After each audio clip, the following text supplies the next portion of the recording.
Alright, so the NFL season officially starts tomorrow, so I gotta get my week one power rankings out of the way here. Let's get started.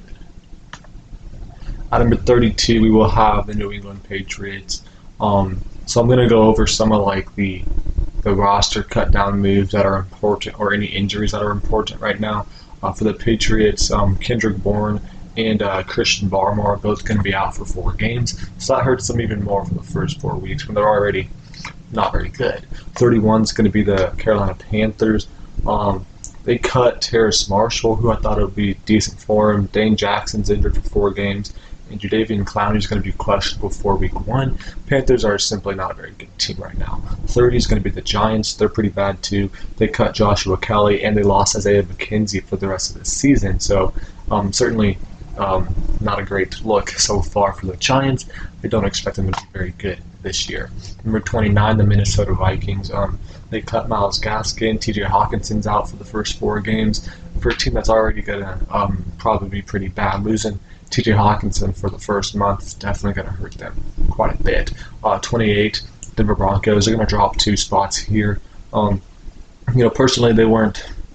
I mean, they're not supposed to be a very good team. They also cut who did they cut? They cut Lil Jordan Humphrey. They cut Samaje Perine, who I thought it could be some decent guys for their team, but ultimately ended up not making the roster. So I think that hurts them a little bit. Also, I just don't think the Broncos are going to be very good. Their defense has some solid pieces. Their offense has some decent receivers, but overall, I don't think they're going to be a very good team. 27, Arizona Cardinals. They jump up 1 spot here. Zay Jones is going to be suspended for 5 games. Darius Robinson is going to be injured for 4 games, so that's certainly an issue. But overall, I do think that their team is going to be at least semi-competitive this season. 26, Las Vegas Raiders. They're kind of in the same boat as the Cardinals. They cut Jalen Guyton, who I thought could be a decent receiver for them. But overall, I mean, they have some good pieces with Devontae Adams and Jacoby Myers still. Their defense is pretty bad outside of Max Crosby, of course. But overall, they could also be decently competitive, but still not very good. 25, the New Orleans Saints. They cut James Robinson and Equanimeous St. Brown. I thought both those guys could be, some very mild contributors to the roster, but apparently not. But overall, I do think this Saints team is, again, not very good. Derek Carr is not very good. They could be semi-competitive again, but overall, I don't expect them to do a whole lot this season. 24, Washington Commanders. So they lost Taylor Stallworth for the rest of the season. That's going to hurt them a little bit, but overall, I think this team's going to be pretty exciting, although maybe not very good. But with Jaden Daniels obviously having a rookie quarterback, I think he'll be pretty good, which will make this team fun to watch sometimes. But still could be very, very bad. I expect their defense to be pretty poor. 23, Tampa Bay Buccaneers drops 1 spot from last week. They cut Sal Cannella, they cut Sterling Shepard, and they lost Chase Edmonds for the rest of the season. So losing a couple offensive pieces there definitely hurts them quite a bit. But overall, they definitely could be competitive in their division at least, just not very competitive overall. Number 22, the Pittsburgh Steelers are going to drop in 1 spot. They cut Keandre Thomas, Kavai Zeno, they cut Quez Watkins, and Des Fitzpatrick. So cut a few guys there that I thought could have been contributors for their roster. Overall, they did not look very good in preseason. Both quarterbacks, Justin Fields and Russell Wilson, neither one looked particularly great here in the preseason. So that definitely doesn't give me a whole lot of optimism for them going into the regular season. 21, you got the Indianapolis Colts. They cut Caden Slovis. He's like their 5th string, quarterback, so that's not really a problem. They also have Jelani Woods, tight end, who's going to be injured for this season. He's a pretty good tight end, so losing him might hurt them a little bit, but overall I do think they're going to be fairly competitive here this season. Number 20, the Cleveland Browns. They're going to drop 1 spot here. Let's see. They lost Dante Foreman. They cut him. Nick Chubb's out for 4 games. Naheem Hines is also out for 4 games. So the running back room's a little bit scarce right now as it is. But overall, they should have a really, really good defense, which is going to be needed to kind of carry their offense. Because overall, I don't think their offense is going to be too spectacular with Deshaun Watson, especially without Nick Chubb for 4 games. 19, you got the Tennessee Titans. They lost linebacker Cedric Gray for 4 games, so that definitely hurts them a little bit. I think this team's going to be pretty competitive. Their offense should be really, really good. I think it's going to be a lot on their defense this season. Number 18, Jacksonville Jaguars are going to jump up a couple of spots here. They cut Denzel Mims and Breland Speaks and Adrian Amos, but overall, I do think this team is still going to be fairly competitive this year. They should have no problem getting a winning record. I think they're going to finish right around that winning record, like right around 500. They should be good, but I don't think they're going to be really great this year. Number 17, Green Bay Packers. They're kind of in the same spot they were last year. They did lose A.J. Dillon for the rest of the season, so that definitely hurts them a little bit. Makes me not feel too high on them as some other people might be, because they did lose some of those guys. A.J. Dillon was a really good RB2 for them last year, and without him, Josh Jacobs is going to have to carry the load a lot. Number 16, you got the Los Angeles Chargers. They cut Donald Parham. They have a linebacker, Nick Neiman, who's going to be injured for 4 games. So a couple different things going there for them. I think their offense is going to be, I still think their offense is going to be pretty solid, even though their receiving room isn't very good. I think Justin Herbert will get the most out of his little talent that he does have. I think their defense is decent enough to get them to right around 500. Number 15 is going to be the Atlanta Falcons. They should win their division pretty easily, but outside of that, I don't think they're going to be very, competitive in the entire league. But they should be good enough to win their division at least, which doesn't take a whole lot. They did cut Jakeem Grant and Chris Blair, 2 wide receivers who looked pretty good for them in preseason, so they must feel good about the other receivers on their room. But overall, I think their offense is going to be pretty solid here with Kirk Cousins. Number 14, Miami Dolphins. They're actually going to drop 3 spots. They got quite a bit of injuries going on for them. They cut Willie Snead. They also cut Jody Fortson. So that was interesting. Bradley Chubb's going to be injured for 4 games. River Craycraft and Odell Beckham Jr. are also going to be injured for 4 games. So you lost a few key pieces there in OBJ, Bradley Chubb, for 4 games. So that makes me feel really low on the Dolphins for at least the first few games of the season. But then after that, maybe they'll pick it back up and be, one of the better teams in football. Right now, they're right around the middle of the pack. Number 13 is going to be the Seattle Seahawks. So for Seattle, they traded a linebacker away, Darrell Taylor, and they also traded for another linebacker in Trevis Gibson. So, not a whole lot of things going on. They must just like the Gibson guy a little bit better than Darrell Taylor, but overall, I think this team's going to be pretty good on the offensive side and also have a pretty solid defense. Be good enough to be, a pretty good team this year. Number 12 is going to be the Chicago Bears. I think they're going to have a really, really good year, at least regarding that. Caleb Williams is still a rookie, so they should have a really good year for a rookie quarterback. The Bears, they traded for Darrell Taylor from Seattle. They also cut wide receiver Freddie Swain. That's not really too important here. I think their offense is going to be really, really good, and their defense should be pretty solid as well. Number 11, you got the New York Jets, probably one of the best defenses in football, probably top 3 at least, especially if Hassan Reddick plays, but also, we're not really sure if or when Hassan Reddick is going to play. He is still not reported to a practice. They said he's likely not playing week 1. But hopefully, they can get something worked out, because if he plays, this defense is going to be that much better. Their offense should be pretty solid as well too. Number 10, you got the Los Angeles Rams.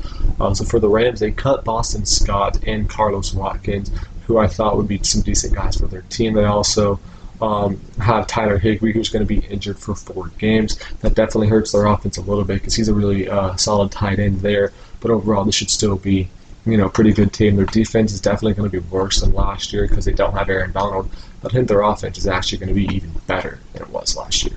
Number 9, you got the Buffalo Bills. They're going to jump up 3 spots here, but mostly just because I was feeling really high on the Bills coming out of this preseason. I don't know. Last week I felt a little bit low on them apparently, but I think they're still going to be really, really good here for the Bills. They cut Anthony Brown, they cut Damari Bird, they cut Deion Jones, but I don't think any of those are going to be too big of an issue. What the issue would be is that Terrell Burgess, the safety, is injured for this season. Their secondary is already a little bit weak, and losing him is not going to help. But I do think they're going to be, still a really solid team, even though they lost quite a bit of pieces from last year. Number 8, they got the Detroit Lions. I think they're going to be pretty good. They cut Donovan Peoples-Jones. That was a surprise cut for me. I thought he would be wide receiver 3 this year, but apparently not.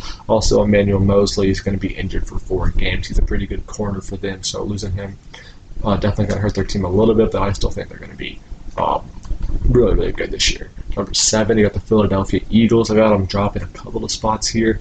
They cut John Ross and let's see, Paris Campbell.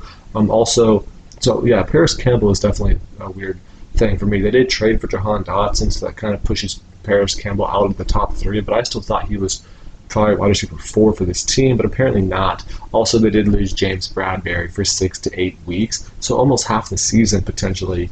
Missing one of your best corners definitely going to hurt this team quite a bit there. Number 6, you got the Houston Texans. The Texans are going to be pretty good this year. They cut Noah Brown and Desmond King. They also have a couple of different defensive players that are going to be injured for the first 4 games, so it definitely hurts them there a little bit, but overall, their offense should still be one of the best in football, and their defense is pretty solid as well. Number 5, you got the Cincinnati Bengals. They're going to jump up a couple of spots here. They lost McKinley Jackson for 4 games. He's a pretty solid defensive tackle for them. They also have the Jamar Chase situation, kind of the same situation as Hassan Reddick, where you don't really know if or when they're going to play. I would assume that Jamar Chase plays, but probably not week 1 because that's only in like 4 days, and they still haven't come to any sort of agreement. I don't think he's even had an official practice yet where he's actually participated, so I don't think he's going to play week 1, but they'll probably get something figured out by week 2. Number 4 here is going to be the Dallas Cowboys. They cut Carl Lawson. That's going to really do a whole lot. Also have Brandon Cooks and Tyler Guyton, who are questionable for week 1. I would expect them both to play.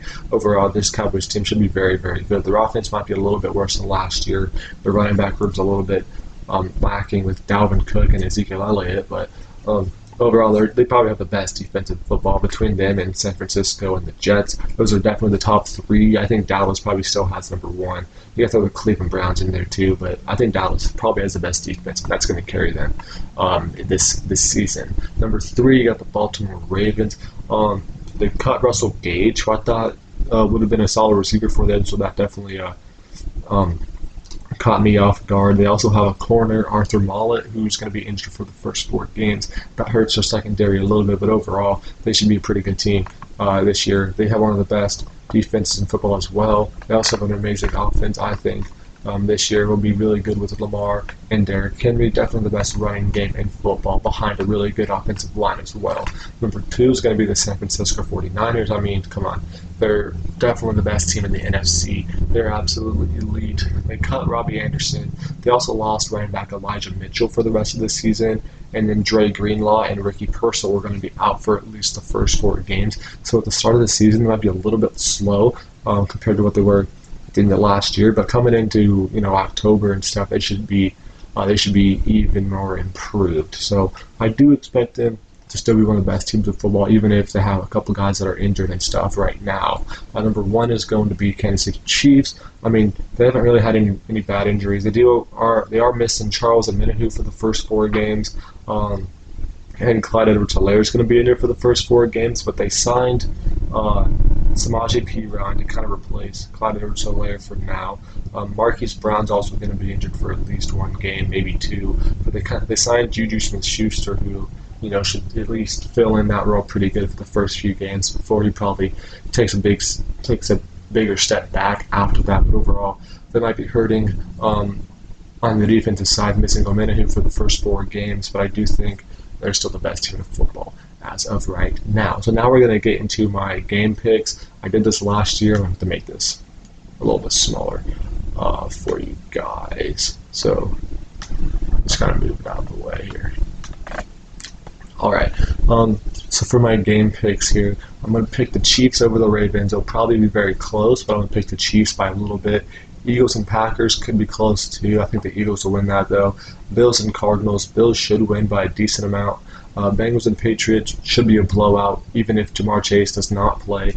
Texans and Colts could be close. It's a divisional game, but I think the Texans will take that pretty handily. Dolphins, Jags. I think the Dolphins will win that one pretty handily as well. Bears and Titans, that could be very close. I do think Caleb Williams gets a win in his first career start, which I believe has not happened for a quarterback since David Carr in like 2002. So that's going to be cool to see. Falcons and Steelers could be close. I feel like that's going to be a low-scoring game. Both defenses are pretty solid. But I do think the Falcons will win. The Saints and Panthers is going to be my lock of the week. So I'm going to do a lock of the week, then upset of the week every week.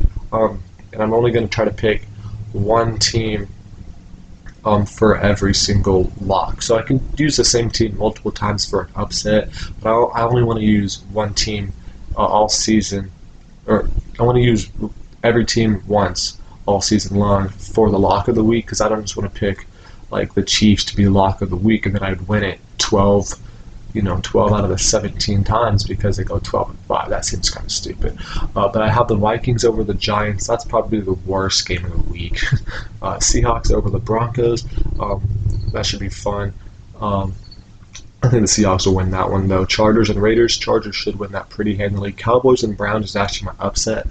For some reason, the Browns are favored over the Cowboys. That doesn't even make any sense to me, so I'm very easily picking the Cowboys as my upset of the week. Commanders and the Bucks. Commanders are also the underdog there, so I do have another upset that I picked. I just think the Cowboys is more of a higher chance of being happening. But that Commanders-Bucks game should be a pretty competitive game. Lions and Rams should be a really good Sunday night game going in championship, NFC champion, well not NFC championship I guess, just NFC playoff rematch, and that should be a really fun game. And the Niners and Jets, I'm going to think the Niners are going to win that, but the Jets honestly could surprise. I just hope Aaron Rodgers plays more than about 3 snaps in that game on Monday night. But that is going to be it for the video here. Thank you for watching. Make sure to check back next week for an updated power rankings list, and goodbye.